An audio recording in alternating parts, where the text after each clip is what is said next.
자, 아까 도덕적 행위에 3요소가 있다 그랬어요. 3요소가 뭡니까? 의도, 의도 동기. 그 다음에 두 번째는 행위 그 자체. 그 다음에 세 번째는 뭡니까? 결과.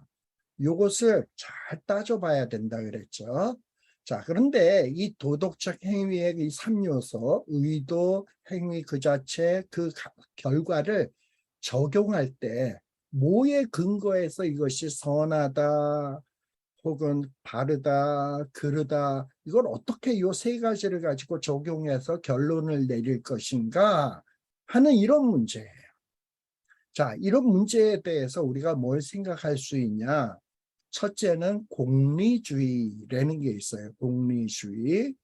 그 다음에 의무론이라는 게 있고요. 그 다음에 세 번째는 신명론이라는 것이 있어요. 예. 자, 우리가 어떤 윤리적인 판단을 할 때, 윤리적인 판단을 수행을 해야 될 때는 이 세 가지 요소가 모두 다 고려되어야 된다라고 얘기를 했죠. 자, 그런데 이 세 가지 요소가 고려된다라는 말은 뭐냐? 공리주의에 치우쳐서도 안 되고 의무론에 치우쳐서도 안 된다라는 거예요. 지금 무슨 얘기냐? 이 공리주의라는 것은 뭐 어떤 것이 공리주의냐? 어떤 행위의 결과를 중요하게 생각을 해. 이게 공리주의야. 그러니까 어떤 행동을 해서 공공에게 많은 좋은 결과를 갖고 왔다? 그럼 선. 되도록 많은 사람에게 좋은 결과를 갖고 왔다? 그러면 선. 그래서 이 결과가 선하면 이거 윤리적으로 선하다 라고 주로 주장하는 주의가 공리주의예요. 근데 의무로는 뭐냐 하면 아니다. 이 결과보다는 중요한 것은 행동을 할 때 그 의도가 똑바랐냐, 잘못된 의도를 가지고 했냐에 의해서 선악을 판단해야지 하고 그것을 강조하는 것이 의무론이에요. 그런데 올바른 윤리적 판단을 하기 위해서는 공리주의에 치우쳐서도 안 되고, 그러니까 결과만을 중시해서도 안 되고, 의도와 동기만을 중시해서도 안 돼. 어느 한쪽에 치우쳐서는 안 된다라는 거예요. 제가 조금 전에 그 공리주의는 결과를 중시한다 했죠. 이들은 공리주의는 어떤 결과를 중시하냐 하면 어떤 행동의 결과가 가능한 한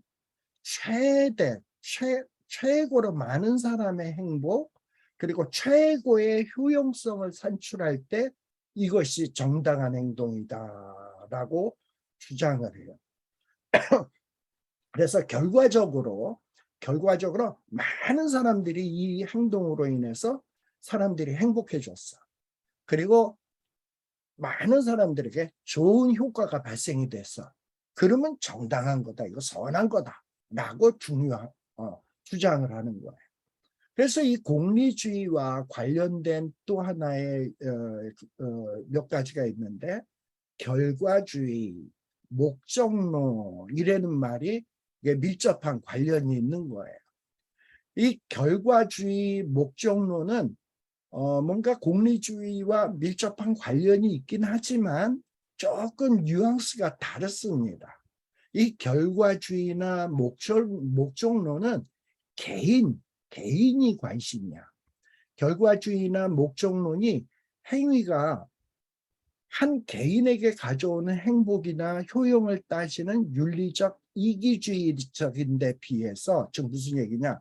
이 결과주의나 목적론은 어떤 개인에게 행복을 가져오느냐, 개인에게 좋은 효과를 가져오느냐 따지는 것은 결과주의 목적론이에요. 그런데 공리주의는 뭐냐면 사회, 개인이 아니라 사회 구성원들이 최대 다수의 최대 행복, 최대의 효용을 추구한다는 점에 있어서 이거는 사회적 공리주의라고 얘기한다.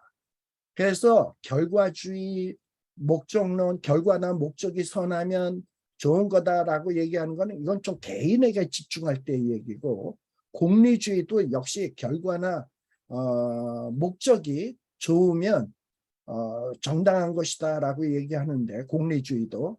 근데 이러한 공리주의는 개인이 관심이 아니라 사회가 관심이에요. 사회가 관심. 그래서 이런 차이가 좀 있다라는 것을 기억할 필요가 있습니다.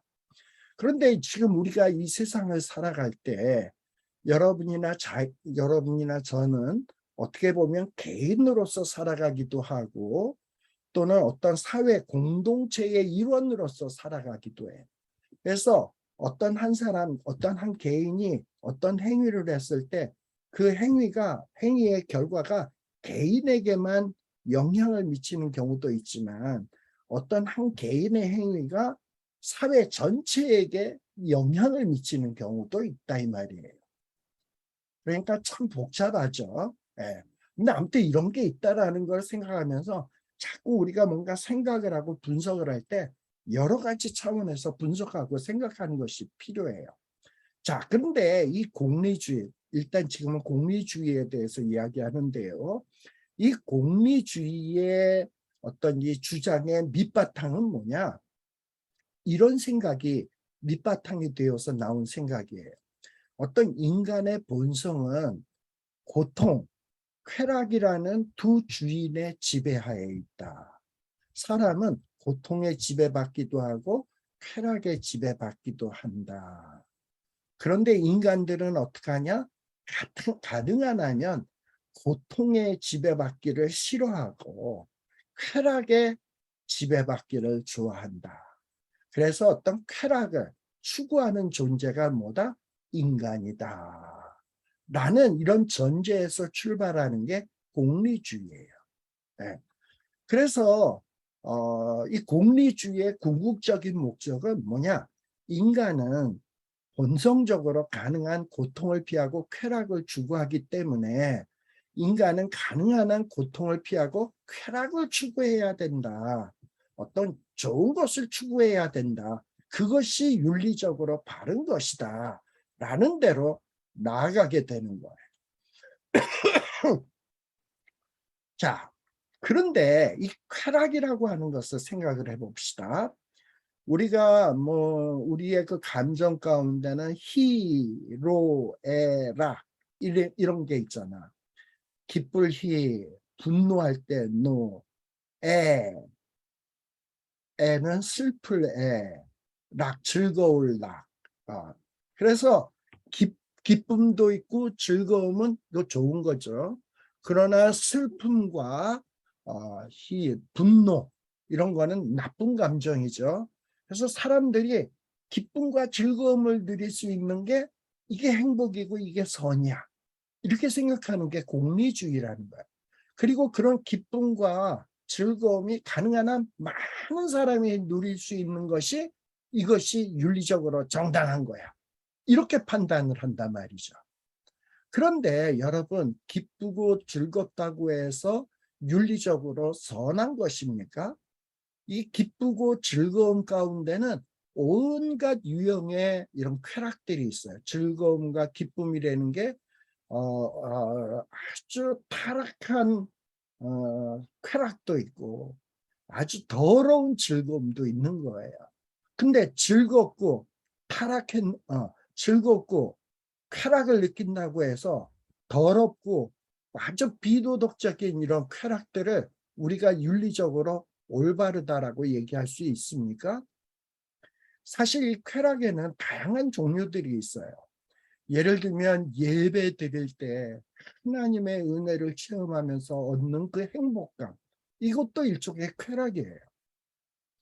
그리고 모차르트의 그냥 방울 흐르는 막 물소리 흐르는 듯한 그 가락을 들으면서 느끼는 그 즐거움, 이것도 쾌락이에요. 그런데 또 어떤 쾌락도 있냐? 마약 중독에서 얻는 그 쾌락도 있어요. 네. 이렇게 쾌락이라고 하는 것은 종류가 다양해요. 모든 쾌락이 다 윤리적으로 선할 수 있는가? 즐겁기만 하면 도덕적이다. 즐겁기만 하면 선하다. 이렇게 얘기할 수 있습니까? 네. 자, 그래서 비윤리적인 행동을 하면서도 즐거우면 이거 윤리적인 거야. 뭐 이렇게 악용을 할 수 있다 이 말이에요. 이런 걸 조심을 해야 됩니다. 자, 그래서 이런 문제가 있다 보니까 여기 누구냐 하면은 벤담이라고 하는 분이 있어요. 이 벤담이라고 하는 사람은 이 쾌락을 두 가지 쾌락으로 분리를 했습니다. 두 가지 쾌락이란 뭐냐? 아주 고등하고 정신적인 쾌락. 이건 선한 거죠. 그 다음에 또 어떤 쾌락이 있냐면 아주 저등하고 물질적인 쾌락. 이거는 아주 도덕적으로 저급한 것으로 구분을 한 거예요. 그리고 윤리적으로 선한 것은 정신적인 쾌락만 윤리적으로 선하다라고 이야기했던 사람이 벤담 같은 사람입니다. 그런데 사실 뭐가 물질적인 쾌락이고 뭐가 정신적인 쾌락인지를 이게 정확하게 구분해낼 수 있습니까, 사람이요? 네. 그럴 수 없다 이 말이죠. 그래서 어떤 다수의 행복, 다수가 누리는 즐거움, 다수가 누리는 쾌락에 의해서, 즐거움과 쾌락에 의해서 선하다, 악하다 판단하는 기준이 될 수 없다. 그래서 기독교 윤리는요, 공리주의를 따르는 것이 기독교 윤리가 아니야. 이 공리주의는 일종의 뭐랑 비슷하냐면 다수결 원칙. 다수가 즐겁고 다수가 행복하고 다수에게 좋은 효과를 가져오면 도덕적으로 선한 것이다 라고 주장하는 것이 공리주의. 그리고 결과만 좋으면 아예 좋은 것이다. 목적이 좋으면 좋은 것이다 라는 것이 일종의 공리주의다라는 거예요. 근데 이 공리주의에는 많은 문제점이 있습니다. 이 최대 다수가 누리는 행복, 그런 결과가 나타났다 할지라도 그 결과가 모든 사람에게 공정하게 분배되는 것이 아니다라는 거예요. 예를 들면은 공리주의 원리에 의하면 어떤 사회 정책이 수립이 되었어요. 그래가지고 이 사회 정책을 정책으로 받아들일 것인가 안 받아들일 것인가 해서 투표에 붙였어. 투표한 사람이 100명인데 이 51명은 그 사회 정책에 찬성을 했어. 그리고 49명은 반대를 했어. 그래가지고 그 사회 정책으로 인해서 51명에게는 아주 최대의 행복과 즐거움을 가져다 주었어요. 그런데 49명은 그 사회 정책이 실현됨으로 인해서 굉장히 마음에 불편해. 그리고 힘들어.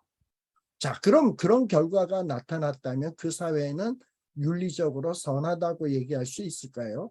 그 사회적 정책은 올바른 거라고 얘기할 수 있을까요? 다수결에 의해서 결정을 해서 다수는 행복한데 그것에 반대한 소수는 불행하다면 그 소수는 그 불행을 감수하고 있는 것이 과연 윤리적으로 바르다라고 얘기할 수 있어요. 그래서 이 공리주의는 굉장히 위험한 거예요. 자칫 잘못하면 이 분배에 불평등을 초래하는 것이 공리주의입니다. 그리고 이 공리주의의 또 문제점은 뭐냐면 어떤 결과에 대해서 모든 개인이 모든 사람들이 똑같은 생각을 하지 않는다는 거야. 어떤 행동으로 인해서 어떤 결과가 나타났어. 근데 어떤 사람은 그걸 참 좋아하는데 어떤 사람은 그것을 하나도 안 좋아할 수도 있잖아요. 그러니까 이게 참 어려운 문제라 이 말이죠. 그리고 어떤 누구에게는 즐거운 것이 어떤 누구에게는 아주 혐오스러운 것이 될 수 있다 이 말이에요. 그러다 보니까 사람마다 평가 기준이 다 달라. 그래서 어떤 정말 보편적으로 선하다, 보편적으로 의롭다라고 내리기가 이 공리주의는 참 어렵다라는 거예요. 자, 이런 것들이 일종의 공리주의다라는 겁니다. 자, 그 다음에 우리가 뭘 생각할 수 있냐면, 우리가 어떤 윤리적인 판단을 할 때, 지난 시간에 제가 이런 얘기를 했어요. 도덕적 상상력이라는 게 있다 그랬어요. 도덕적 상상력. 내가 이 행동을 했을 때 어떤 결과가 나오지 하는 것을 사람들은 그것을 판단할 수 있는 능력이 있어. 예를 들어서 내가 지금 막 술을 마신다. 그리고 술을 마시고 운전을 하게 되면 큰 위험을 초래할 수 있다. 그래서 지금 술을 마시고 있지만 이렇게 술 마신 뒤에 몇 시간 지난 다음에 그 미래를 예측할 수 있는, 이런 상상할 수 있는 능력이 있다 이 말이죠. 그러니까 우리가 어떤 행동을 할 때 이 도덕적 상상력을 동원하느냐 동원하지 않느냐, 이거 굉장히 중요한 문제입니다. 그런데 그러다 보니까 이 도덕적 상상력을 갖고 한 행동이냐, 그 도덕적 상상력을 개무시하고 한 행동이냐 하는 것이 윤리적 판단을 할 때 굉장히 필수적인 요건이거든요. 그런데 문제는 우리 인간은 미래를 완전하게 예측할 수 없는 한계를 가지고 있다 이 말이죠.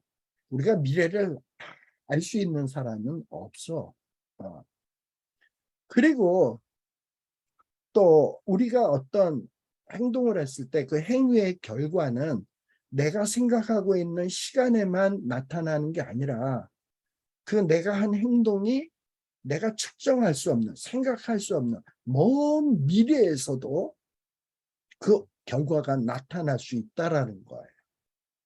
그러니까 내가 생각하는 시점에 결과가 나타나는 것이 아니라 그거보다도 먼 미래에 나타날 수도 있어요. 그래서 사람은요, 자기의 행위의 결과가 어떻게 될 것이다 라고 정확하게 예측한다라는 것은 매우 매우 어려운 일입니다. 그러니까 결과가 어떻게 될 것이다 라는 것을 우리 인간은 예측하기가 어려워. 그래서 그 결과를 가지고 공리주의자들처럼 결과만을 가지고 어떤 행동이 선하냐 그러냐 하고 판단하기 시작한다면 굉장히 복잡한 문제에 빠질 수가 있습니다. 예를 들어서 한번 설명을 해볼게요. 재밌는 예를 하나 들어볼게요.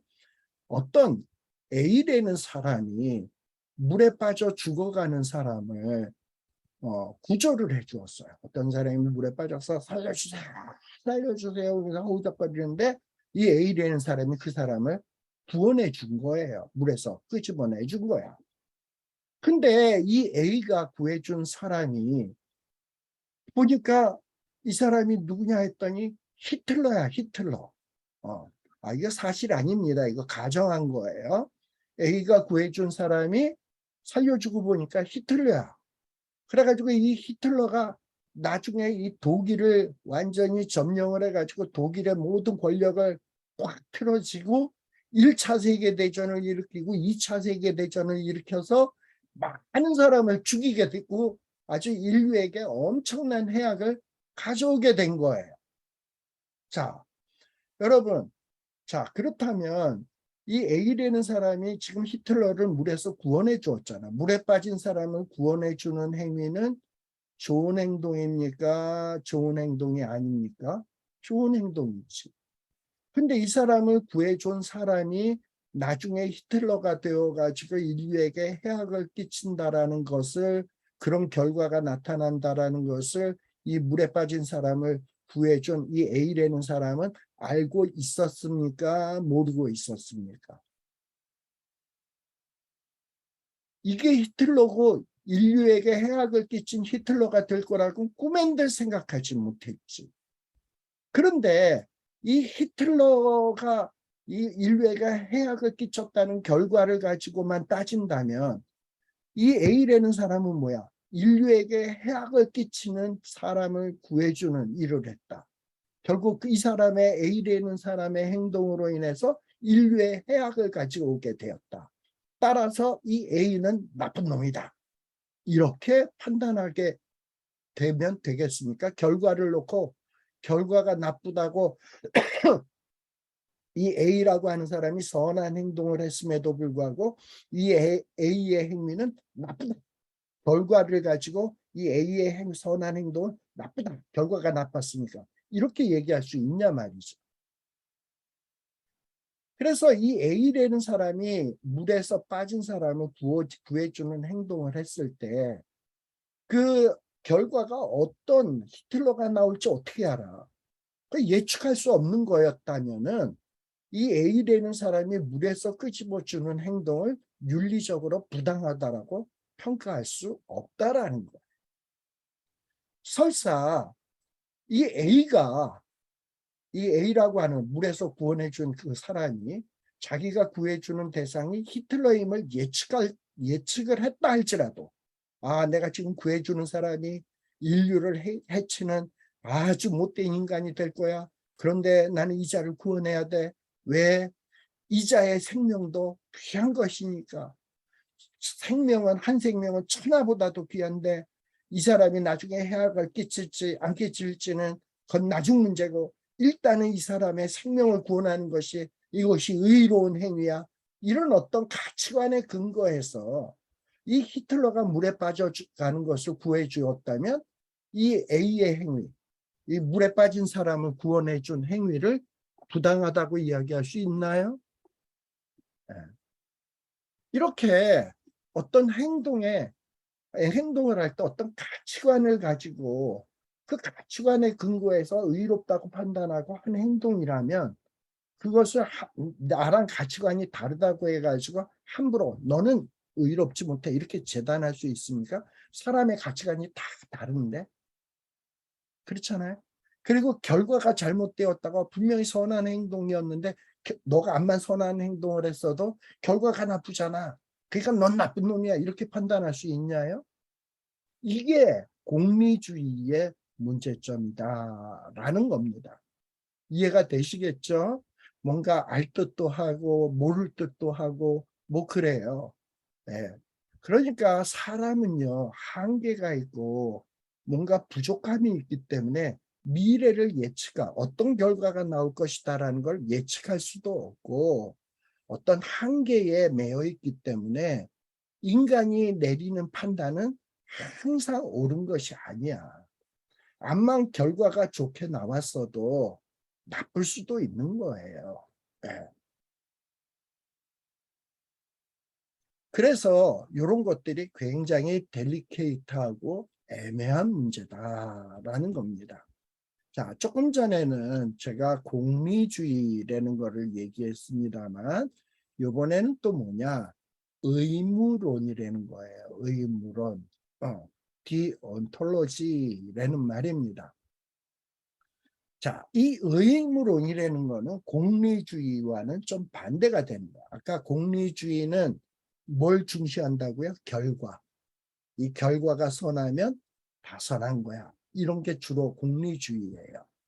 그러나 의미론은 공리주의와는 반대로 어떤 행위의 결과보다는 동기를 중요시해요.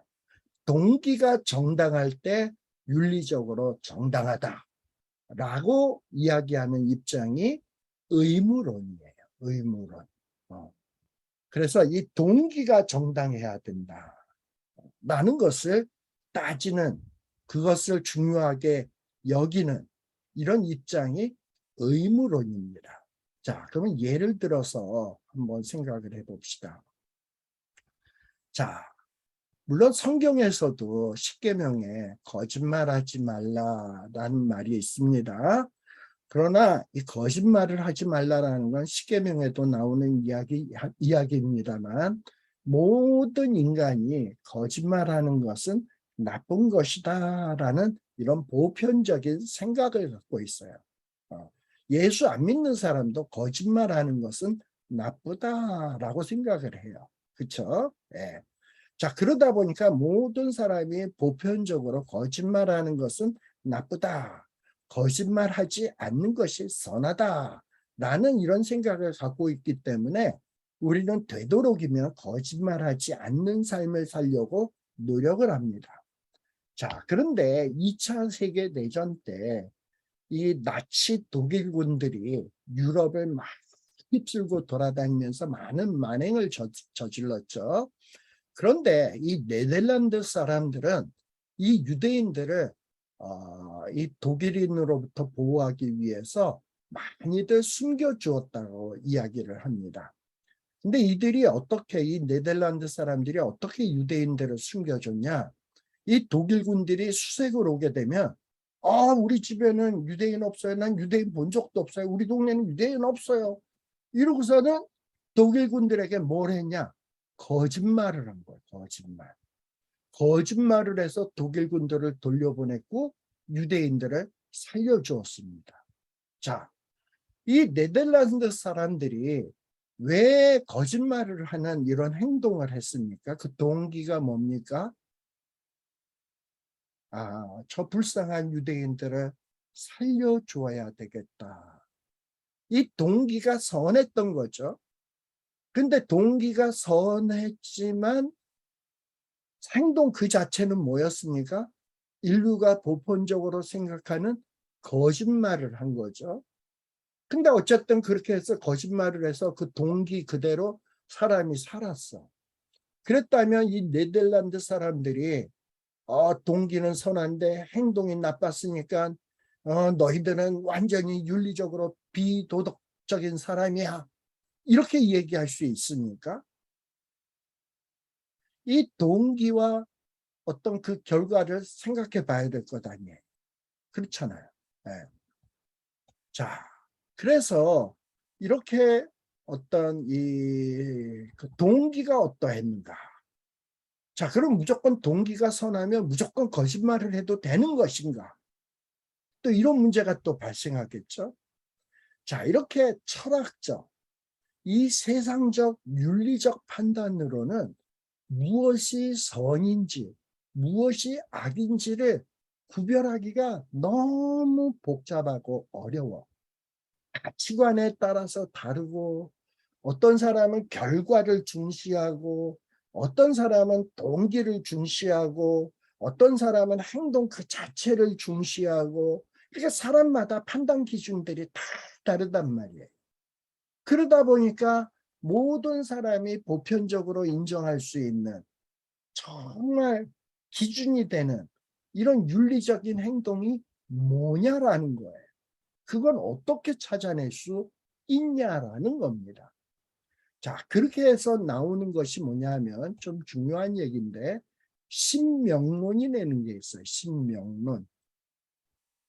자, 이 신명론은 뭐냐? 쉽게 얘기해서 어떤 뭐가 선인지 뭐가 악인지에 대해서 규범을 제시하는 거라 그랬어요. 규범.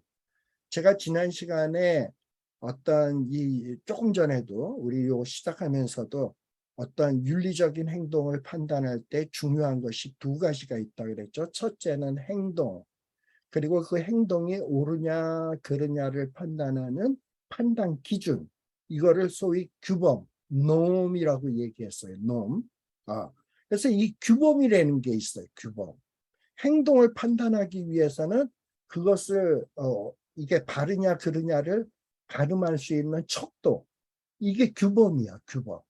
그래서 이 신명론은 뭐냐? 규범을 제시하는 거야. 이것이 옳으냐 그르냐, 이게 이 규범에 의해서 판단해야 돼. 그러면 신명론은 뭐냐? 신이, 하나님이 명령하신 것에 근거해서 어떤 행동이 바르냐 그르냐를 판단하는 거죠. 즉 다시 말하면 우리의 규범은 뭐냐? 하나님의 말씀, 하나님의 명령이에요. 그래서 어떤 결과를 가지고 의로우냐 그르냐, 동기를 가지고 의로우냐 그르냐가, 혹은 어떤 행위 그 자체를 가지고 의로우냐 그르냐 판단하는 게 아니라, 우리는 뭐에 의해서 이것이 바르냐 그르냐를 판단하느냐? 말씀이라고 하는, 하나님의 명령, 하나님의 말씀이라고 하는 규범을 가지고 어떤 윤리적 판단을 하는 것이, 이게 기독교적인 어떤 윤리관이에요. 이런 걸 뭐 소위 신명론이라고 얘기해요. 자, 그래서 이 신명론의 핵심은 뭐냐? 여기 보면 신명론의 핵심은요.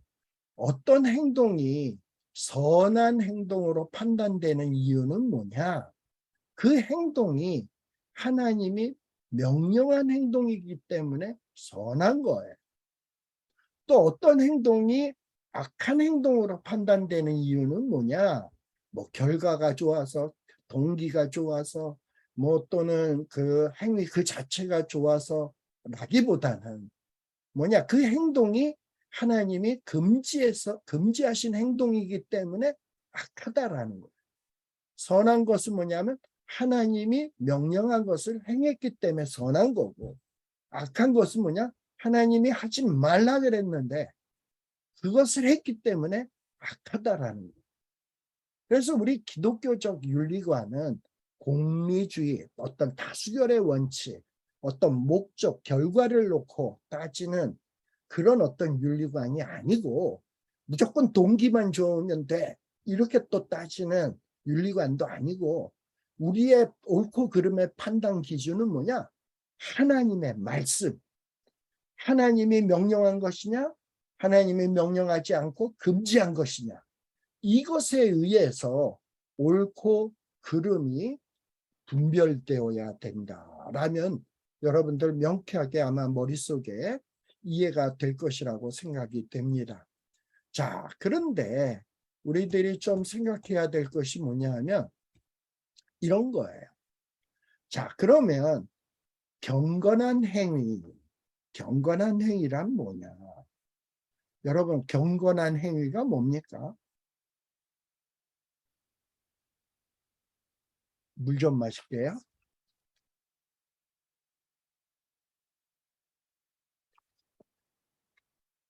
자, 경건한 행위. 뭐가 경건이냐? 그 행위 자체가 경건하기 때문에 하나님이 기뻐하는 것인가? 아니면 하나님이 기뻐하시기 때문에 그 행위가 경건한 것인가? 뭡니까? 아니면 어떤 사람은 둘 다다. 경건하기 때문에 하나님이 기뻐하고 하나님이 기뻐하기 때문에 그 행위는 경건한 것이다. 뭐 이렇게 얘기할 수도 있겠죠. 예. 또 말을 바꿔서 어떤 행위가 그 자체가 선한 행위이기 때문에 하나님이 원하시는 것인가? 아니면 하나님이 원하시기 때문에 어떤 행위가 선한 행위인가? 자, 선한 행위이기 때문에 하나님이 원하시는 겁니까? 하나님이 원하시기 때문에 선한 행위입니까? 뭐 그 말이 그 말인 것 같은데 그렇잖아요? 네. 자, 그런데 여러분들 어떤 행위가 선한 행위이기 때문에 하나님이 원하시는 것인가? 선하기 때문에 하나님이 원하시는가? 이때에 신명론, 하나님의 말씀을 행위의 판단 기준으로 삼는 사람이라면 아니라고 대답을 해야 돼. 아, 이거 선한 행위이기 때문에 하나님이 기뻐하는 거야. 아니, 그럴 때 우리 말씀을 믿는 사람은 아니야, 틀렸어. 이렇게 얘기를 해야 돼요. 네. 자, 왜 그러냐 하면은 선하기 때문에 하나님이 원하신다 라고 얘기한다면 그 선하다 악하다라는 판단을 누가 하는 겁니까? 인간이 보기에 선하기 때문에 하나님이 원하신다 하면은 이 선함, 악함에 대한 판단이 누가 하는 거예요? 인간이 하는 거야. 이런 인간의 판단이 하나님보다도 앞선다는 뜻이에요. 그리고 하나님을 전제하지 않고서도 인간이 선하다, 악하다라는 윤리적 판단이 가능하다라는 이런 자율적 윤리학이 정당화되게 되는 겁니다. 그리고 하나님은 인간들처럼 어떤 선의 원리보다도 하나님이 못한 존재로, 종속되는 존재로 전락하게 되는 거예요. 무슨 얘기인지 아시겠죠? 선하게 판단은 인간이 할 수 없어요. 선하게 판단은 누가 하는 것이냐? 하나님이 하시는 것이다. 하나님이 선하다고 해야 선한 것이지, 우리가 선하다고 하니까 하나님이 기뻐하는 것이 아니에요. 아시겠죠? 그래서 우리는 항상 어떻게 살아야 되냐면, 하나님이 선하다고 하는 것을 나도 선하다라고 할 수 있어야 돼요. 하나님이 악하다라고 하는 것을 나도 악하다라고 얘기할 수 있어야 돼요. 자, 그럼 하나님이 선하다, 하나님이 악하다라고 하는 것을, 하나님이 무엇을 선이라고 그러고 무엇을 악이라고 하는 것을 우리는 어디서 배우느냐? 규범. 그 규범이 뭐라고요? 하나님의 명령, 하나님의 말씀을 통해서 우리가 배우게 되는 거예요. 그래서 기독교 윤리는 철저하게 그 규범이 하나님의 말씀에 근거한다라는 것을 우리가 이야기할 수밖에 없습니다. 자, 그 다음에 또 하나 또 재밌는 얘기를 하나 할게요. 자, 이런 경우를 한번 생각해 봅시다. 만일 하나님이 악을 원하신다면, 하나님이 우리 인간이 보기에 어떤 하나님이 악한 것을 원하셔.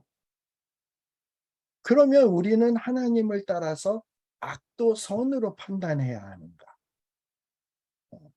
뭐 이런 문제예요.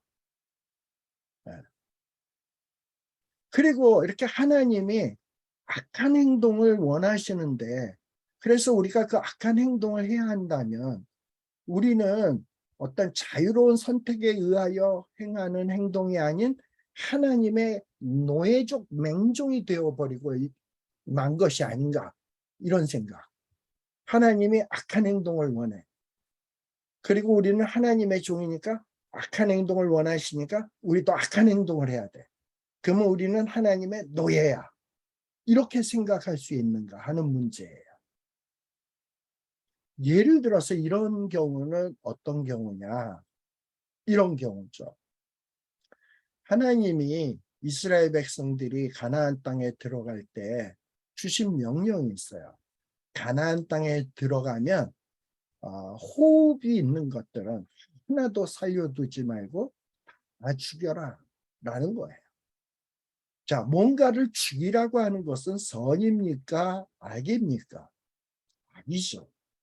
그런데 하나님께서는 이스라엘 백성들이 가나안 땅에 들어갔을 때 가나안 땅에 있는 모든 호흡이 있는 것들은 싹 다 죽이기를 원하셨어. 그러니까 어떤 우리가 인간이 볼 때 악한 결과를 가져오는 것을 하나님은 원하셨단 말이죠. 그리고 그것을 명령하셨어요. 그러면 이스라엘 백성들은 이렇게 사람이 죽이는 것은 악하니까 아무리 하나님이 죽이라고 했어도 죽이면 안 돼, 이러고서는 그렇게 판단하고 하나님의 명령을 거부해야 합니까? 그러면 만일에 거부했다면 그 가나안 땅의 사람을 죽이는 것이 선인지 악인지를 누가 판단한 겁니까? 그거는 사람이 판단한 거잖아, 이스라엘이. 근데 하나님은 왜 가나안에 있는 호흡이 있는 것들은 싹 다 죽이라고 했는가? 악이니까. 악은 제거하는 것이 선이니까. 그래서 하나님은 인간이 보기에는 악한 행동이지만 악을 제거하는 선을 원하셨던 거예요. 선한 행동. 이럴 때는 누가 선악을 판단하는 겁니까? 하나님이 판단하는 거지. 그래서 우리 인간이 스스로가 선악을 판단할 수가 없어요. 그럴 능력도 없고 우리는 미래에 어떤 결과가 벌어질지 알지도 못해. 그렇기 때문에 무엇이 선인지 무엇이 악인지 판단할 수 없다 이 말이죠. 아무리 다수가 원한다고 해서 그것이 좋은 결과를 갖고 온다? 꼭 그렇지도 않아요. 어떨 때는 소수의 사람들의 의견이 옳을 수 있고 바를 수가 있어요. 그래서 우리는 사람의 많고 적음, 지지하는 사람이 많고 적음, 행복해하는 사람이 많고 적음에 따라서 선악을 판단할 수가 없다니까. 또 어떤 동기에 의해서 선악을 판단할 수 없다니까. 우리가 선악을 판단할 수 있는 유일한 방법은 하나님이 제시해 주는 기준에 따라서 하는 거예요. 그리고 선악의 판단의 그 권한은 누구에게 있냐? 하나님께 있다라는 거예요. 그래서 이 기독교 윤리의 기준은 뭐냐? 하나님의 말씀이 기준이 되어야 된다라는 겁니다. 예. 여러분들 의사가 제가 뭐 여러 번 이야기를 했습니다만, 자, 그 의사가 진단을 해보니까 어떤 사람의 이 암 세포가 막 이렇게 퍼져가는 것을 발견을 했어요. 그리고서는 환자에게 이야기하기를 당신 이 암세포를 잘라내야 됩니다. 그래야 삽니다. 수술하십시오. 이러고 얘기를 한 거예요. 근데 그 이야기를 들었던 환자가 살을 잘라내? 내가 이거 어떻게 먹여서 키운 살인데 이걸 잘라내? 이런 나쁜 결과를 피가 나고 고통이 올 텐데 근데 이걸 잘라내? 아, 이거는 좋지 못한 일이야. 잘못된 일이야. 그런 일이야. 나 이거 할 수 없어. 자, 지금 이 의학적으로 옳고 그름을 판단하는 데 있어서 그 판단하는 사람이 의사여야 되겠습니까?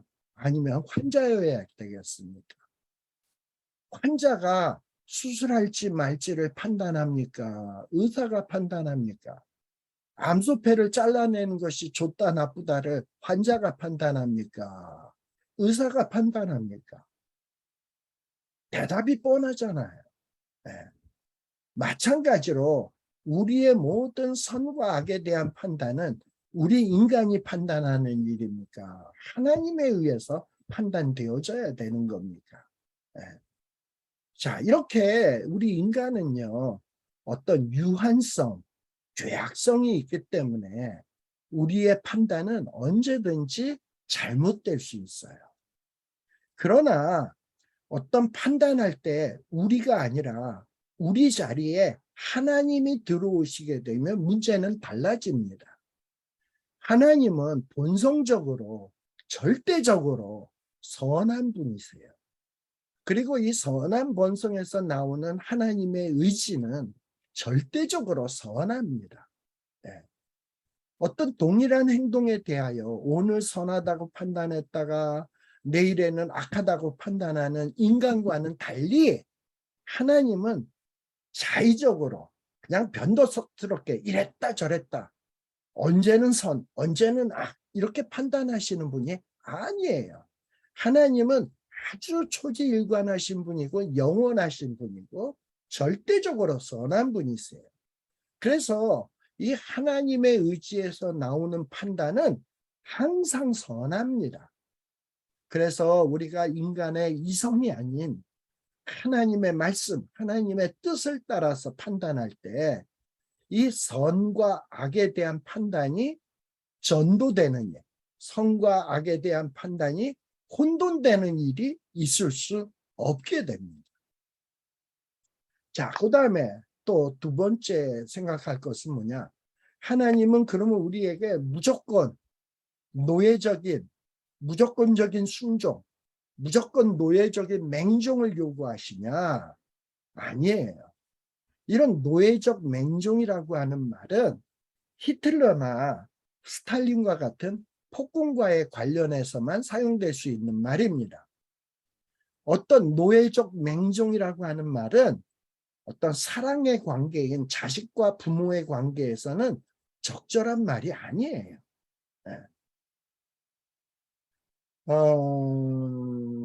이 아버지가 이 자식 잘 되기를 생각하는 게 아버지의 마음 아닙니까?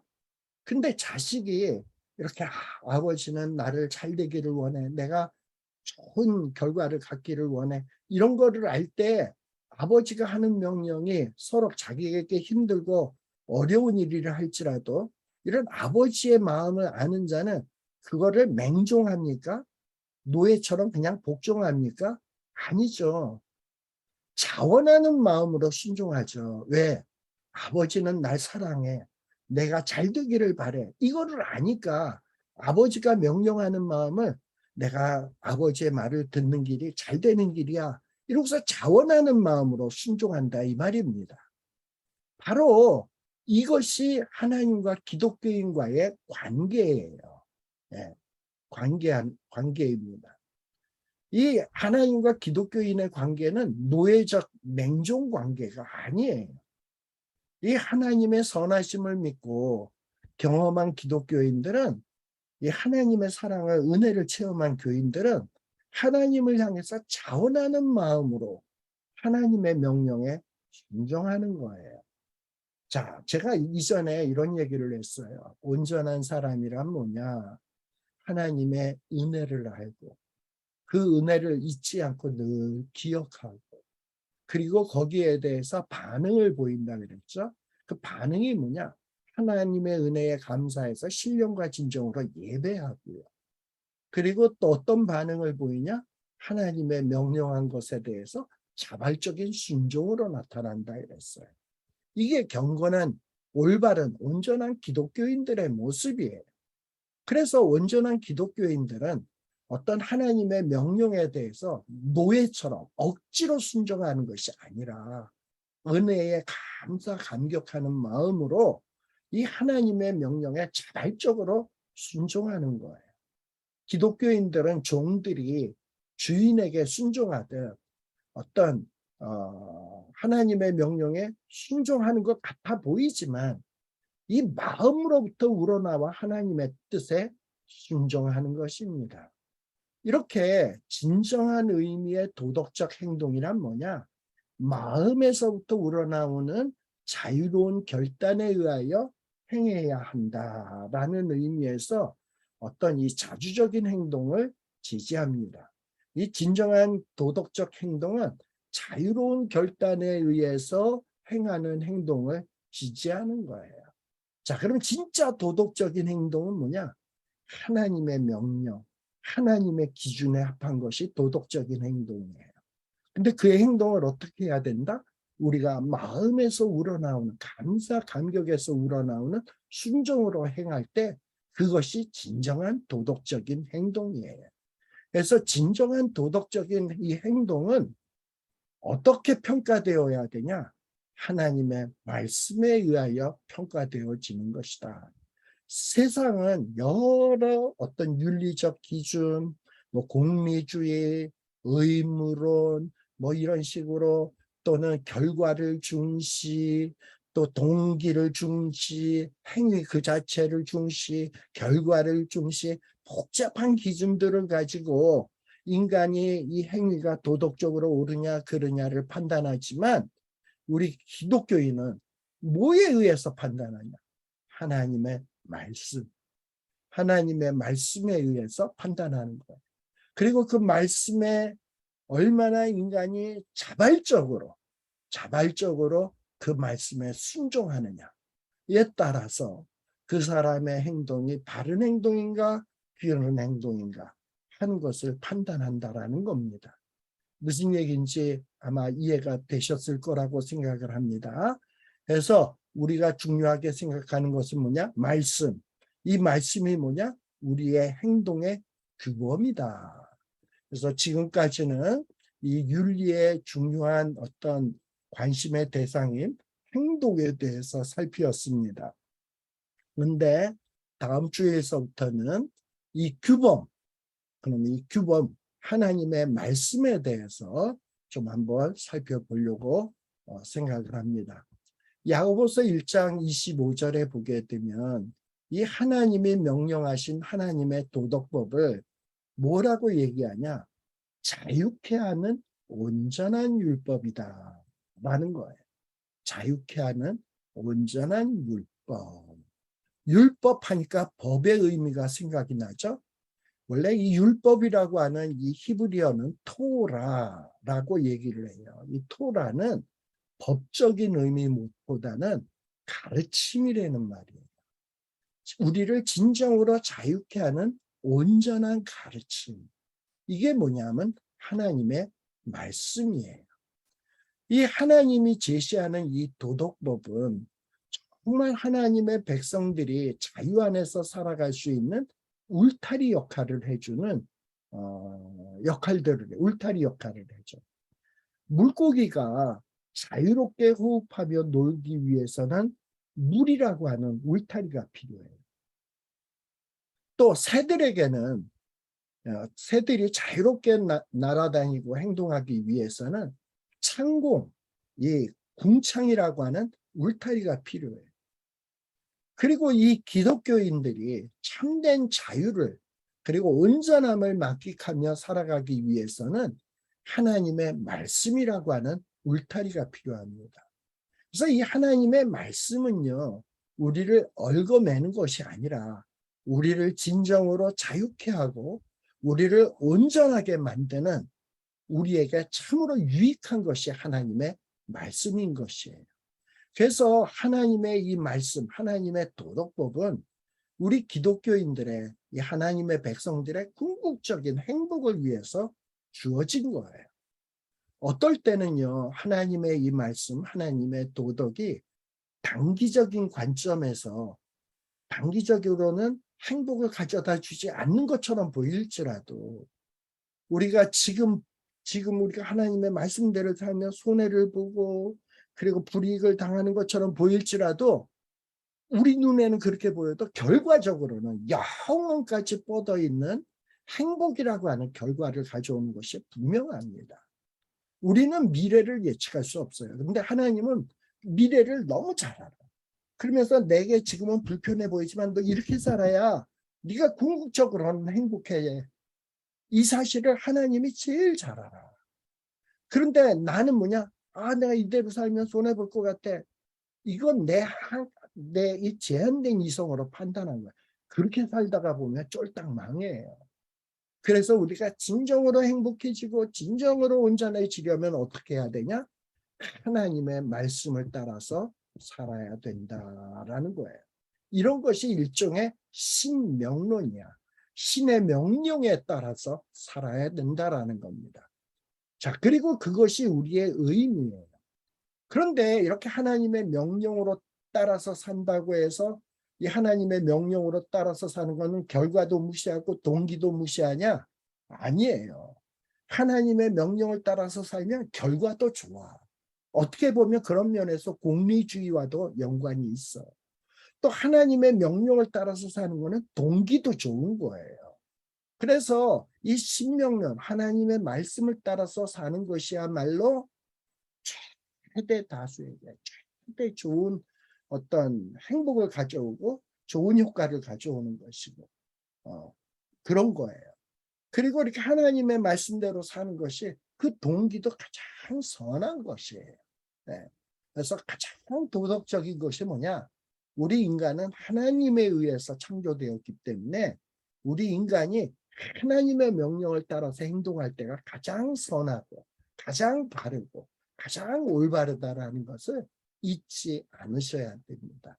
괜히 어줍지 않게 철학에 심취돼서 이 세상의 풍조에 푹 빠져서 그걸 가지고 잣대를 가지고 말씀이 바르네 그러네 여호수아서 봐라 어떻게 가나안 땅에 들어가서 그 갓난아기 호흡이 있는 것까지 죽이라고 하느냐 이 성경은 비도덕적이다 이런 걸 어떻게 믿느냐 무식하게 이러면서 교만하게 이야기하는 것들 이런 자들은 악한 자들입니다. 선과 악의 모든 판단의 기준은 하나님께 달려 있음을 잊지 않는 저와 여러분들이 되시기를 간절히 바랍니다. 그래서 다음 시간에는 또 우리가 어떤 다른 문제에 대해서 또 살펴보도록 하겠습니다. 기도하겠습니다. 하나님 아버지, 참으로 혼탁한 세상을 살고 있습니다.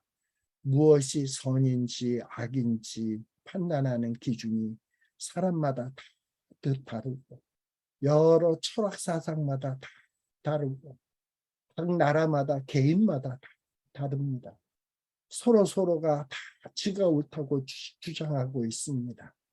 하나님 어느 장단에 우리가 장단을 맞춰야 되겠습니까?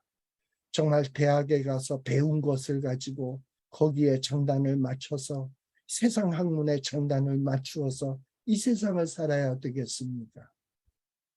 아버지 하나님, 저희들은 하나님의 말씀대로 살기를 원합니다. 하나님의 말씀을 우리에게 잘 깨우쳐 주시고 무엇이 선이며 무엇이 그른지 이 미련한 저희들에게 밝히 깨우쳐 주시고 이 남은 인생 좌우로 치우치며 시간 낭비하지 아니하고 늘 바른 길 걸을 수 있도록 성령님 우리를 진리 가운데로 인도하여 주시옵소서. 그리하여 우리의 삶이 이 어두운 세상에 빛이 되게 하시고 우리의 작은 행동 하나가 이 어두운 세상을 밝히며 그리고 썩어 문드러 병들어가는 이 세상을 고치며 치유하는 이런 정말 복의 근원의 삶을 살 수 있는 저희들이 되기를 원합니다. 교회가 빛과 소금의 역할을 감당하지 못하고 세상에 짓밟히는 모습들을 우리가 너무나 자주 목격하게 됩니다. 참으로 안타깝습니다. 아버지 하나님, 정말 저희들이라도 먼저 깨어나게 하시고 말씀 붙들고 바르게 살게 하여 주시고 우리를 통하여 이 세상이 변화되며 하나님의 나라를 앞당기는 그 일에 쓰임받을 수 있도록 아버지 우리에게 능력과 힘을 덧입혀 주시옵소서. 예수님 이름으로 간절히 기원드리옵나이다. 아멘. 이상으로서 오늘 우리 성경 공부를 마치도록 하겠습니다. 수고 많이 하셨습니다.